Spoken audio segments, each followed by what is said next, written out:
श्रद्धाशील बंधुओं एवं श्रद्धाशील बाहर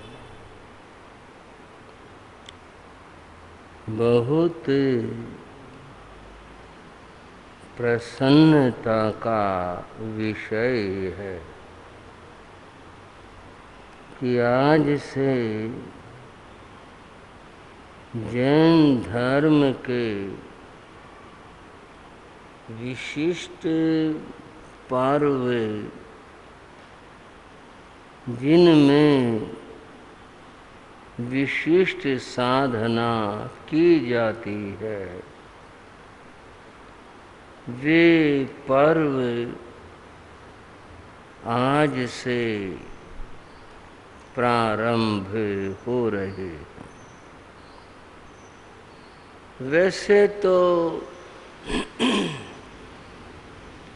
आप जानते ही होंगे, फिर भी कुछ बात करें। ये पर्व नवपद आराधना, ओली तप कहलाते हैं। नवपद आराधना से क्या अर्थ है? 9 पदों की जिसमें आराधना की जाए वह नवपद आराधना तप है और पर्व। नवपद कौन से हैं? नमोकार महामंत्र के प्रथम 5 पद नमो अरिहंताणं, नमो सिद्धाणं, नमो आयुर्याणं, नमो उवज्जायाणं, नमो लोए सवसाहुणं। ये नमोकार महामंत्र के 5 पद हैं। 4 पद और कौन से हैं? उनका चिंतन 2 तरह से किया गया। एक किया गया एसो पंच नमोकारो, ये एक पद हुआ। सव्वे पाव पणासनो, ये 2 पद हुए। मंगलाणं च सव्वेसिं, ये 3 पद हुए। परमं हवै मंगलम, ये 4 पद हुए। इन 4 पदों को 5 पदों के साथ मिला लेने से, जोड़ने से नव पद बनते। आपको ख्याल होगा नमोकार मंत्र को नवकार मंत्र भी कहते हैं। वो जो 9 हैं वे इन 4 के मिलाने से, जोड़ने से नव पद बनते। दूसरा चिंतन है ज्ञान, दर्शन, चरित्र और तप। ये नमोकार मंत्र के 5 पदों के गुण हैं। ये जो 5 गुण हैं नमोकार मंत्र के, इन गुणों का सुमरण करना, इनका ध्यान और चिंतन करना,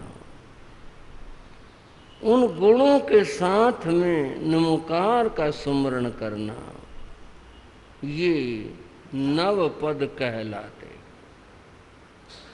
बंधुओं, हर बात की अपेक्षा होती। जो मैंने पहले बात कही वह अलग अपेक्षा है, और ये जो बात मैंने अभी कही गुणों की, ये अपेक्षा अलग है। नव पद आराधना जो की जाती है वह दूसरी अपेक्षा से की जाती है, गुण अपेक्षा से की जाती है। तो होता क्या है, एक एक दिन में एक एक पद की आराधना। जैसे प्रथम दिन में नमो अरिहंताणं, इसकी आराधना। दूसरे दिन नमो सिद्धाणं की। इस तरह से, इस क्रम से 9 दिन तक ये आराधना की जाती। थोड़ा सा जानने के लिए, वैदिक धर्म परंपरा में नवरात्र पर्व मनाया जाता है। नवरात्र पर्व में मुख्य जो वहाँ आराधना है वह देवी माता की जाती है। 9 दिन कैसे रहे, उसके विभिन्न रूप हैं, और वे 9 हैं। 9 क्यों हैं? समय समय पर देवी माता ने जो अपने रूप धारण किए, जिस समय जैसी आवश्यकता समझी, रूप धारण कर वैसा, तो ये 9 रूप बने। एक एक रूप की एक एक दिन में वैदिक परंपरा के लोग आराधना करते। यहाँ आराधना नमोकार मंत्र की है, और नमोकार मंत्र के भी जैसा मैंने अभी बताया, एक एक पद की एक एक दिन आराधना, और वो किस तरह से है आपने अभी जाना।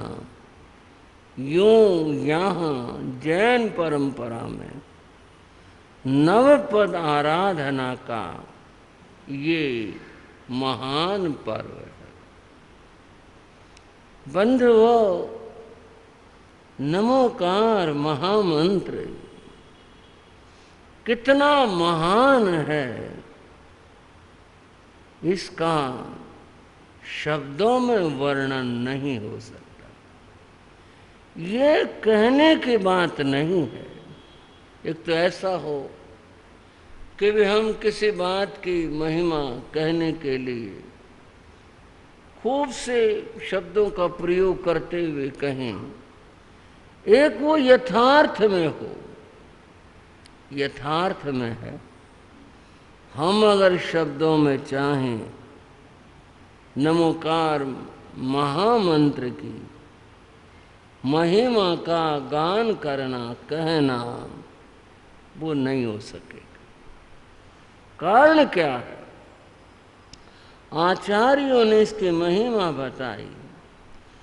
जिन शासन सारो, समझना, जिन शासन सारो, जो जैन धर्म, जैन शासन है, उसका जो सार है। अब सार कैसे समझा जाए? सार को आप ऐसे समझेंगे जैसे तिलों का सार तैल होता है। हाँ जी भाइयों बहनों, तिलों का जो सार है वह तैल होता है। इसी प्रकार से फूलों से इत्र निकाला जाता है, वह इत्र उनका सार है। और दूध का सार घी होता है। ये सार शब्द के मैंने कुछ उदाहरण दिए कि ये सार हैं। ढेर सारी सामग्री में से सार जो निकलेगा वो थोड़ा सा निकलेगा, क्योंकि वो सार है, उसका निचोड़ है, जो कुछ है वो है। जिन शासन सारो, जिन शासन, जैन धर्म का जो सार है वो क्या है बताते हैं उस बात को। 14 पुराणं जो समुद्धारो, 14 पूर्वों के आलोडन विलोडन से जो प्राप्त किया गया, उससे जो निकाला गया समुद्धारो। पहली बात याद रखना, जैन शासन का जो सार है और 14 पूर्वों से मथ करके जो निकाला गया। वैसे 14 पूर्वों की बात कई बार आपके सामने चली है, चलती है, आप जानते भी हैं। कितनी बड़ी ज्ञान राशि होती है 14 पूर्वों की। उस समस्त सारी ज्ञान राशि का आलोडन करके जो प्राप्त किया गया है वह है नमोकार मंत्र है। आप सोचो, इतनी बड़ी ज्ञान राशि और उसका जो सार है वो नमोकार मंत्र है। इसकी कितनी महिमा, कितनी विशिष्टता और कितनी दिव्यता है। जसमणो नमकारो, जिसके मन में ये नमोकार मंत्र रहता है, संसारो तस्य किम कुणई, संसार के बंधन उसे बांध कर नहीं रख सकते। वह आत्मा तो संसार से पार हो जाती है। जैसे नौका के आलंबन से व्यक्ति समुद्र को और जल राशि को पार करता है, ऐसे ही संसार समुद्र को नमोकार मंत्र रूप नौका के द्वारा यह पार करता है। ऐसे नमोकार मंत्र की महिमा है। आप थोड़ा समझे होंगे कि ये सार है, और सार की बात भी आप समझ लें। बंधुओं, संक्षेप में बताना चाहूंगा, एक आदमी के पास में रत्न है।